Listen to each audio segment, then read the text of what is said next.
square roots. So when you're simplifying square roots, I know you guys have done these before. And I want to make sure we remember how we do that. So when you're trying to simplify a square root, if I'm trying to simplify the square root of 24, I want you to remember that numbers can be rewritten as composites. Remember composites and primes, that whole thing? So what we can do is any number can be rewritten as a composite of other numbers, even if it is prime, like 3. 3 is the same thing as 3 times 1. 12. 2 times 2 times 3. 4 times 3. 6 times 2. As you start going through those. But when we start trying to do this with square roots, what we're in fact trying to do is we're trying to simplify them. And by simplifying them, we're trying to figure out, is there a perfect square that goes in? Is it divisible by some perfect square? Perfect squares. 4, 9, 16, 25, 36, 49, 64, 81, 100, 121, 144. And I kind of forget after that. But that's okay. So if you're going into 24, what's the perfect square that goes into 24? 4. So what we've done, and you've done this before.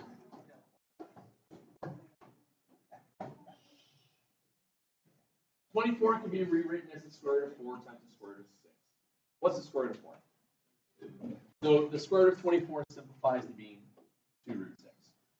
Okay. Same deal with 90. What's the perfect square that goes into 90? 9. And then it's 9 times 10. So what's the square root of 9? 3. So you get 3 root 10. Yeah.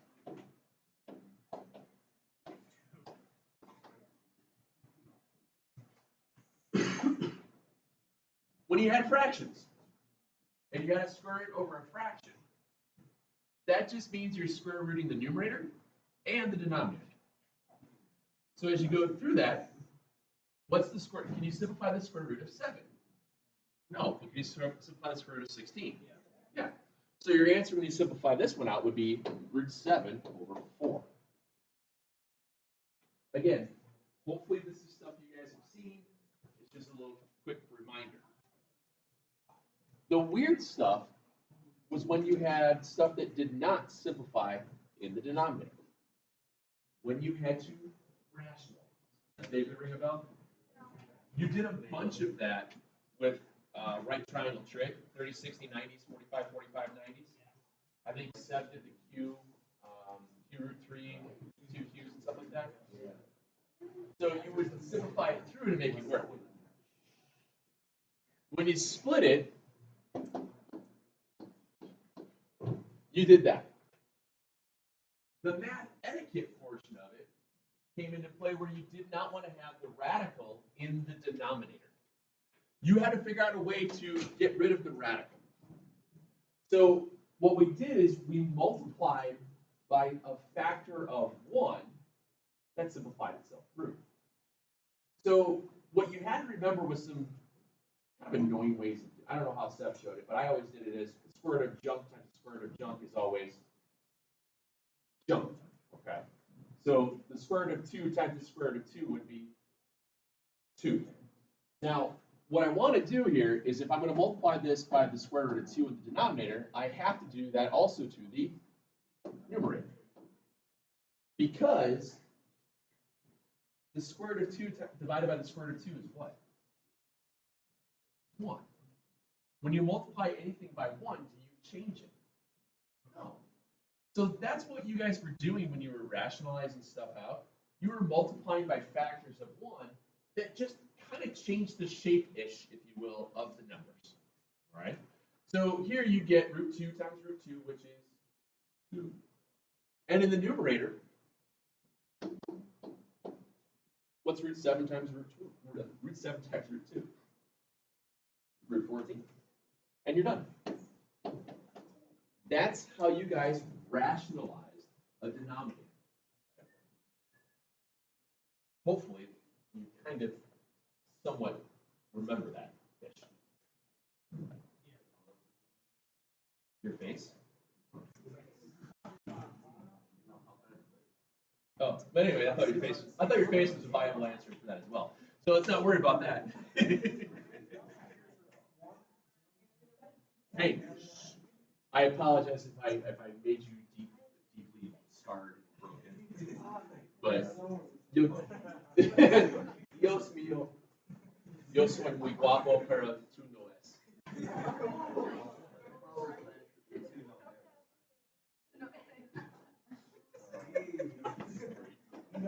Anyway, so it leads you back to doing stuff like this. Now, what we're looking at, again, like I said, we're just solving equations today.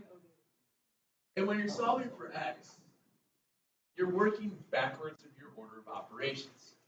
It's no longer PEMDAS, it is set. Work backwards from the order of operations. Setback. Setback.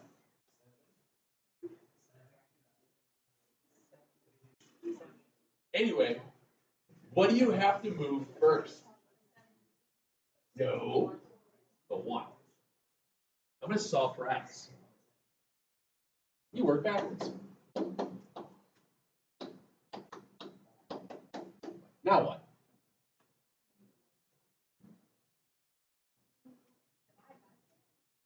And you get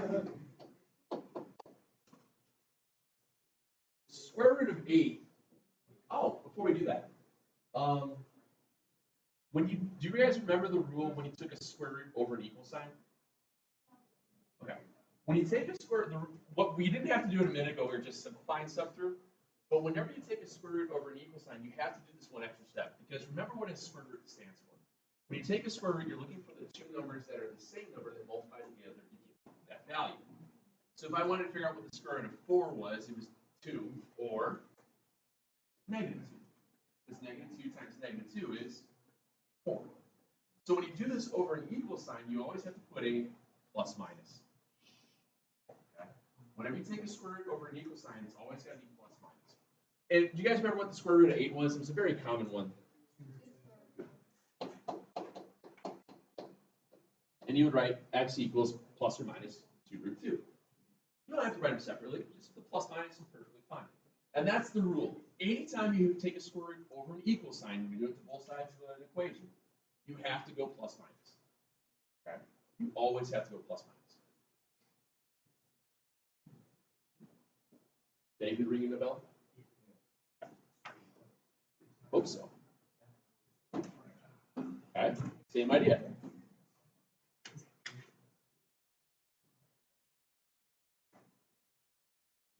Same idea. I have 1/3 times the quantity, x plus 5 squared, equals 7.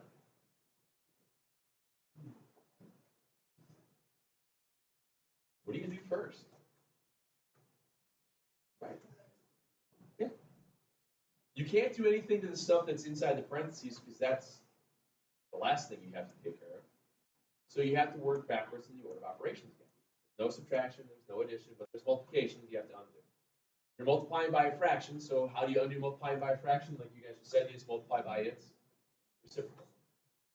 Okay, just multiply by. You don't want to just say multiply by the denominator. What if that was 2/3? You know what I mean?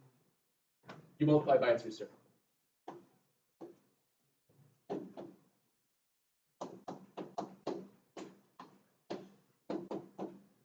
Now what do you do? Work backwards.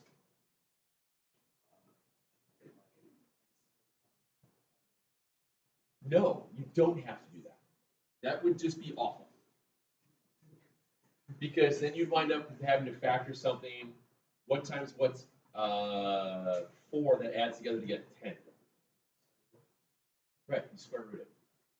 Okay? You would square root both sides. Since you've got junk squared, square root of junk squared is junk.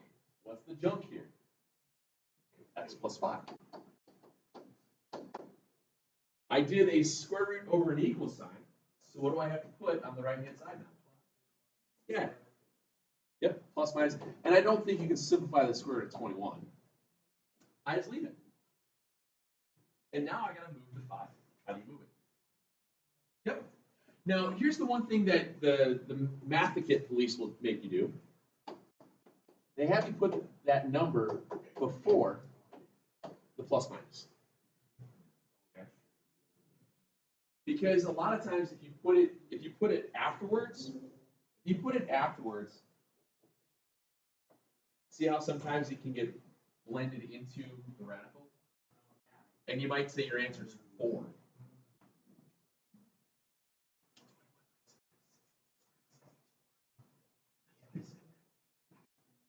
But it's one of those proper things. It's like working with the furthest out silverware first, and work your way in as you get to this. If you ever go to a fancy restaurant, you get a lot of forks and spoons and stuff. There's a reason why there's so many. You've got like salad forks and other forks and things. As each dish you get, you use that outer silverware to work your way in. I'm cultured. I can't even say that with a straight face. I think I've had a meal with maybe 4 courses once, and I was on a cruise. I was like, woohoo! Okay.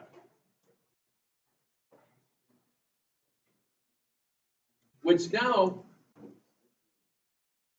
what happens if you have this stuff?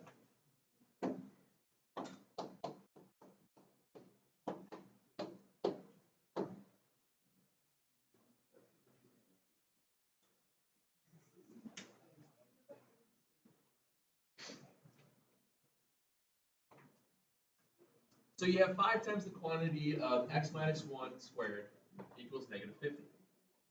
Now, what would your first step be? Yeah, you would divide by 5. And then you get junk squared is negative 10. Now what do you do? Nope. If you square root it, up until this point, what would you do? You'd stop and say, no, I don't like the way what you're doing to me right here. It's too complex. And then I'd say, oh, mon frère.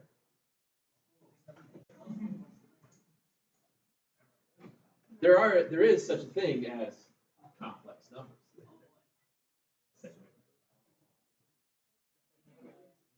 I did. Thank you. So what happens here is there's a whole other realm of math that you guys did not know about. You have the real world and the imaginary world.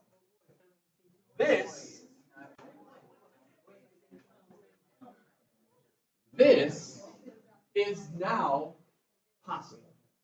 What you once thought was impossible is now possible, which means your workload has now doubled. Merry Christmas. Excellent. Because now, as I've said before, numbers, guys, come on. As I said a minute ago, numbers can be rewritten as other combinations of others. So if we go back to the idea there a second ago, we had what? The square root of negative 10. Can't they say that is the square root of negative 1 times the square root of 10? Because you know what the square root of negative 1 is? The imaginary number. I. The square root of negative 1 will now allow us to do all of the complex plane. We now can take square roots of negatives. You don't have to just say, no, I can't do this problem anymore. You now know that there's a whole other, think about it. Up until this point, every problem that you had that come up, it's like, no, can't do it. Woo-hoo. No solution. And now you're like, oh, crap. I have to math more. Yes, ma'am. Yeah, there's some there in there. Now, guys, hold on. What this allows us to be able to do if we go back, I'll come back to this, what this I does. What was the problem we had? Was it x plus 5? Was that right? X minus 5. We were left at x minus 5 squared equaled the square root of negative 10. Okay. So we left off. Shh, don't tell her what's going on. So we left off basically at this part, but now.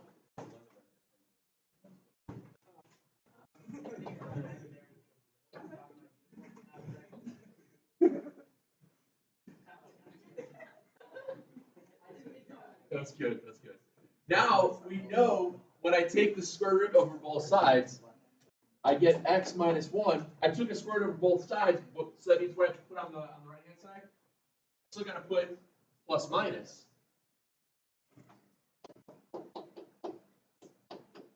But I can simplify the negative square root of 10. The square root of negative 10 is now I root 10. Because all you're doing is you're taking, remember how I said this, it's a composite. And I know the square root of negative 1 is imaginary number. So what would happen then is going to be plus or minus I root 10 equals x minus 1. Your world of math just doubled for you guys. There you go. What do I do with that negative 1? You just add it over. And the proper way of writing it is that. It is quite literally adding one small step to what you already know how to do, and you guys can do well. Anytime you have to take the square root of a negative, you just write an I. You go up there.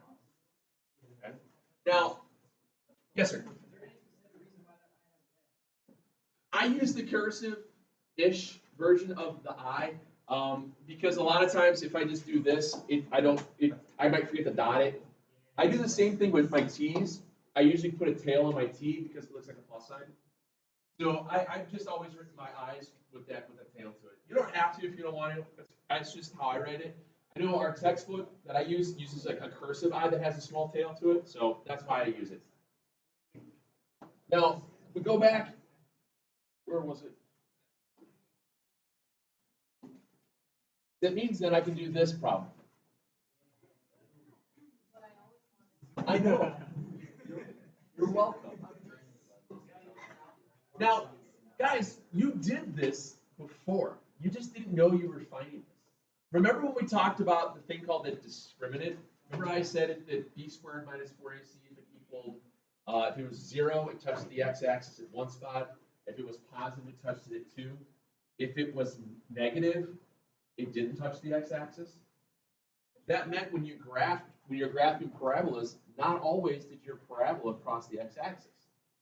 That means that parabola had imaginary roots. You have been working with these all along. You just didn't know it. It was all in your head. That's why it's imaginary.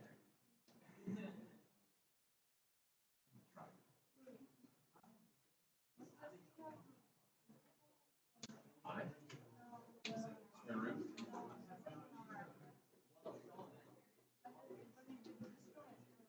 B squared, yeah. We'll come back to the discriminant later. You don't have to worry about it now. But I know that when you guys did this in Algebra 1, when you talked about parabolas, you worked with the discriminant. If the discriminant was negative, you said it couldn't be factored into the problem. And that's what that meant. But now you'll be able to work. Now, obviously, guys, as you start doing this, you probably got that. And then you got x squared was negative 8. And then you got x was plus or minus 2I root 2.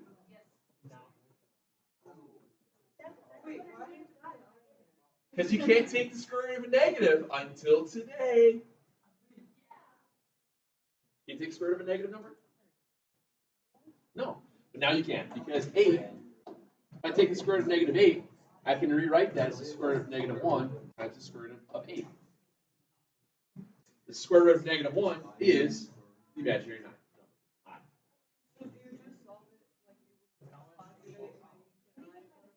Yes.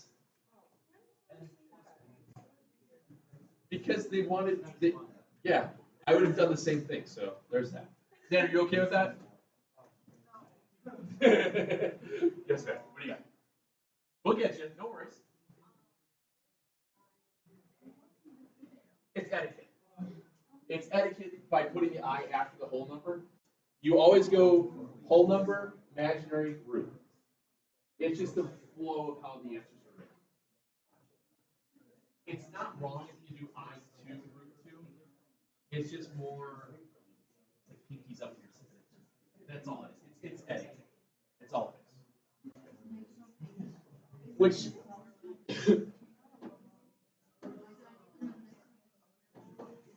what did I equal again? All right. What would I squared be?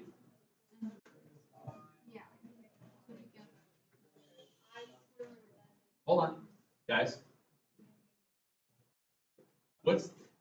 Hold on, think about this through here.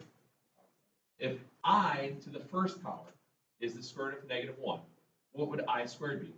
Yes, Anna? Nope. -1. Because what is the square root of jump squared? Jump.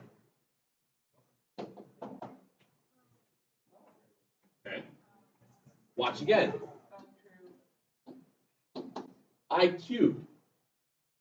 Wouldn't I cubed be the same thing as saying I squared times I to the first? You guys remember rules of exponents like that? When you multiply, you add them. All right, what was I squared equal to? -1, and then what's I? So wouldn't I cubed just be -I?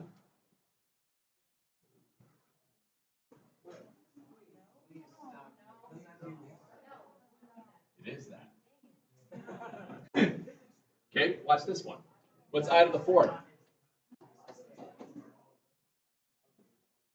Very good. No, he's right. Because isn't I to the 4th the same thing as I squared times I squared? What's I squared? What's -1 times -1?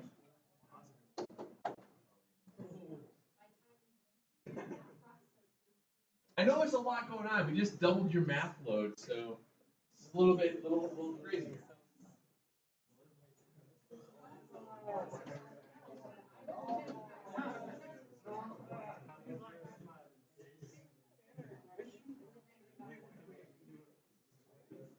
Yes, ma'am. Oh, yes. This is I'm surprised you took this long for someone to figure out why the hell do I need to know about imaginary numbers? Well, they're silly numbers. They're crazy. They're like they've got silly stringed hats. You know, that's just running around going, whee! Imaginary numbers came about when they were starting working with resistance and ohms and things like that with electricity. What happens is as you move things across circuitry, there's this negative resistance that occurs that in order to make it work mathematically, you had to have a symbol to do the math with. And that's where imaginary came from. So you have the whole idea of, you're not going to see an imaginary number in real life. You're not going to say, I have an imaginary $400. I could say I imaginarily have $400, but that's kind of like the same thing. It's kind of like graphing imaginary numbers. You can graph imaginary numbers. In fact, I am right now. No, I'm not lying. It's all there. It's things that you don't have to really worry about. It's for our purposes, the imaginary number is going to allow us to solve just as many equations as before. It'll help us with discriminants later on. It'll help us with just small things. It's other than electricity. It's a bunch of witchcraft. Generally. I can't hear you. Now back to this I to the 5th. Isn't I to the 5th the same thing as saying I to the 4th times I to the 1st? What was I to the 4th? 1. And I to the 1st is just I. So after the first 4, it just repeats itself. No, this one is just I. So after the first 4, it just continually repeats itself out. Which means if I ever ask you what is I to the 63rd power going to equal? Yes, you would. You'd have to figure out how many times does 4 go into 63. Well, 4 goes into 6 how many times? Once. So if I take 63 divided by 4, I get 1. And there are how many left over? 2. So it's 15 and then 3 left. So it's like writing out I to the 4th.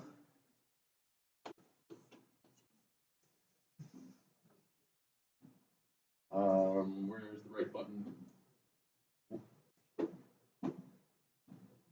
1, 2, 3, 4, 5. That's 6, 7, 8, 9, 10, 11, 12, 13, 14, 15. If I multiply all these together, what are you going to get? 1. And what's I to the 3rd equal to?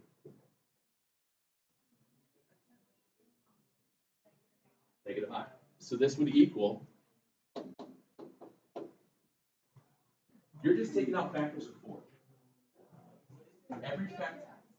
Why wouldn't it be? I'm showing you how to do it.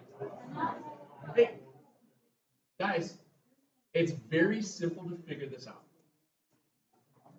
First power is I. Fourth power is 1. Okay? If you square I, because I is the square root of negative 1, it's negative 1. So it's I, negative 1, negative I, 1. I, negative I, negative 1, negative I, 1. It just repeats itself over and over and over again. It's just 4 things. And if you know the first and the last, the others are easy to get. Trust me. You mentioned. Yes, ma'am. It's I, negative 1, negative I, 1.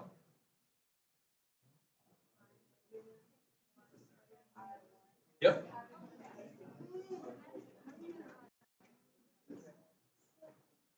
What? Same thing. Yeah, it's the square root of negative 1.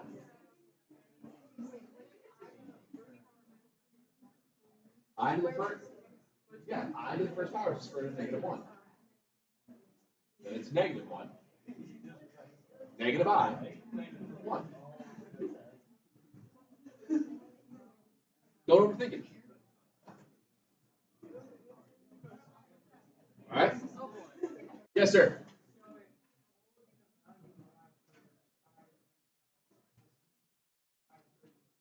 I to the third. I to the third is negative 1. Wasn't it? Yeah. Oh, no, sorry. I to the third is negative 1. What's the root of negative 1?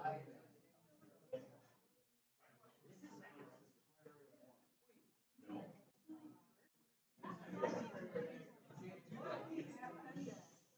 Guys, you can't do that because order of operations tells you to take care of the square root first. The square root symbol is an exponent. Square root is a 1/2 exponent. You just haven't learned that yet. So you're doing your order of operations. You have to take care of your exponents before you take care of the multiplying of the negative. So if the exponent says square root of negative 1, I know that that's I, and then I multiply it by negative 1. That's why that works. Yeah, in case you didn't know that, and it's not really shown very often.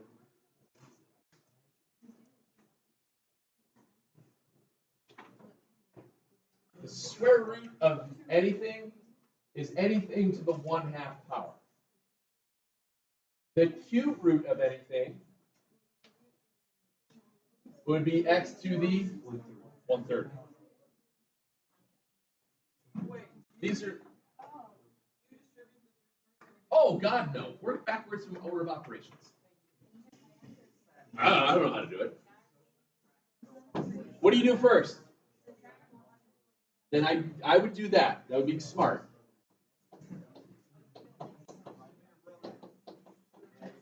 Did you divide by 3 after that? Okay.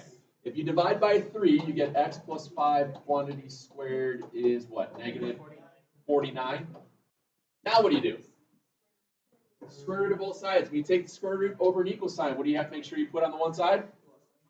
All right, square root of negative 49 is plus or minus 7i.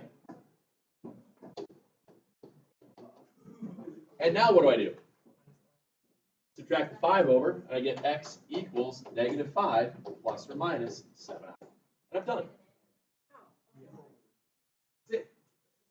Put the whole numbers or the integers, whatever, before the plus minus. It's just the proper way of doing things. They had to figure out, how do I take a square root of a negative? And they said, I have an idea. I've been thinking about it all day. It just popped up in my mind. I was imagining something, and they threw that in there. A lot of, what's that? I don't know.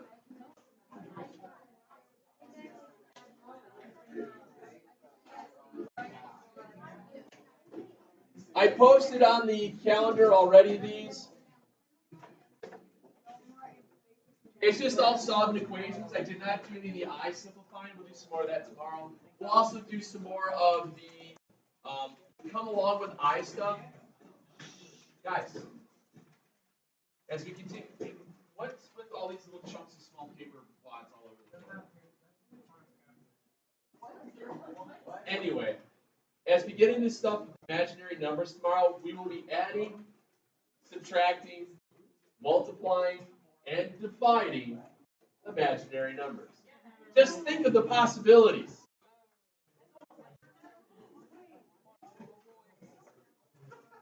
Okay. What were you asking then? Why are there little peppers?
You've been doing this all your life. You just didn't know you had something where it was like,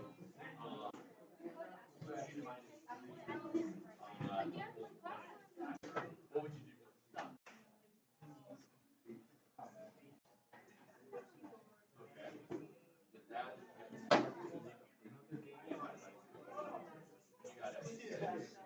Well, what you were doing here is you were working backwards.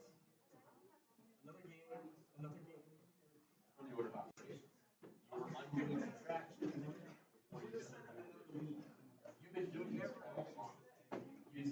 Now we're just throwing in square. So we have 2x squared. Then you have 1.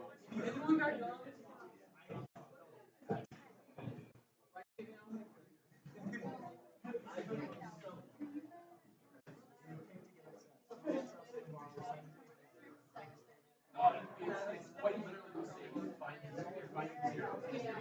Yeah. Solve for x.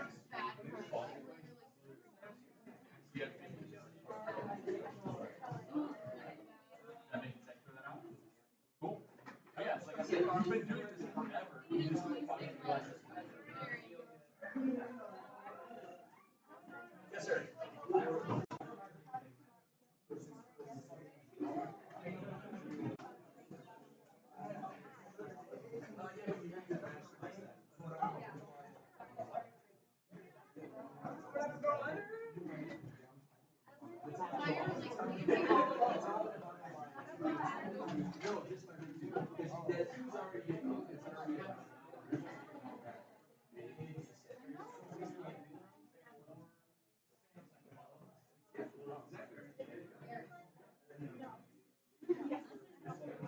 Hey guys, this has come up.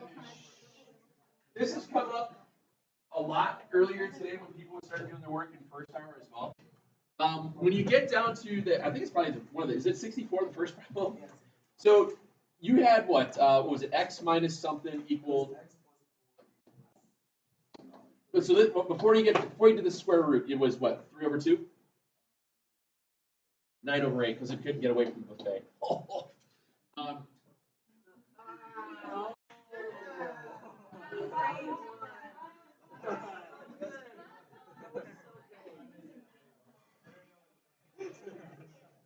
Anyway, sorry, that was awful. I get it, it was bad. So at this point, you would take the square root of both sides. You guys agree with me on that? So I take the square root. I get x plus 4 is plus or minus the square root of 9 divided by the square root of 8.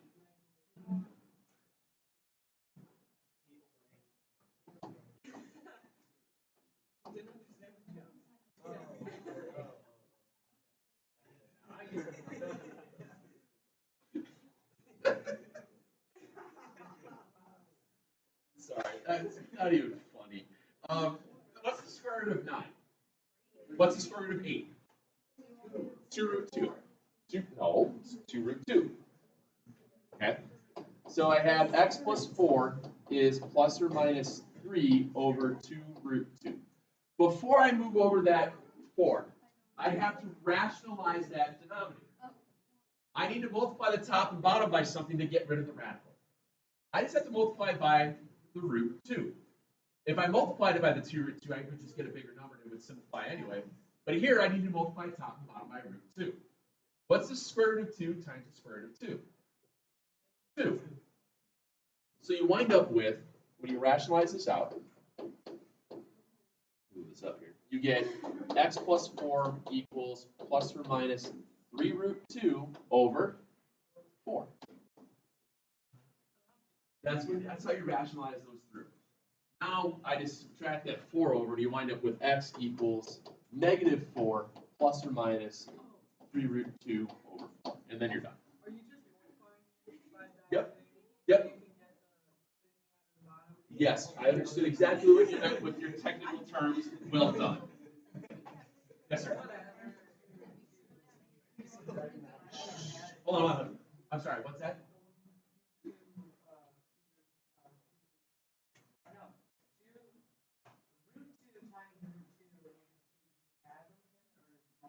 You're multiplying. It just so happens with the 2's, it does that. If it was 2 root 3, I'd multiply top and bottom by root 3.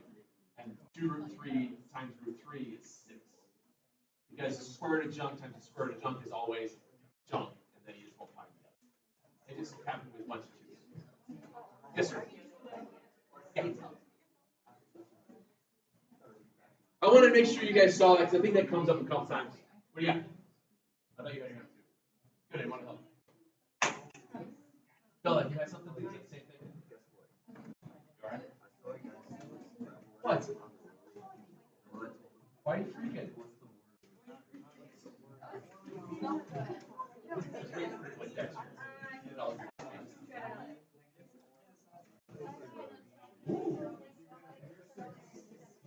That's good. Doesn't smell.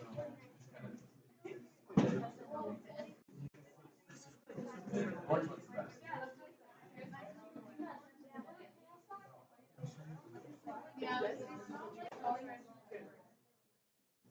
Kind of worn. The scent has worn away. Yes, ma'am.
You were getting grumpy. Nobody likes grumpy McGrumperson.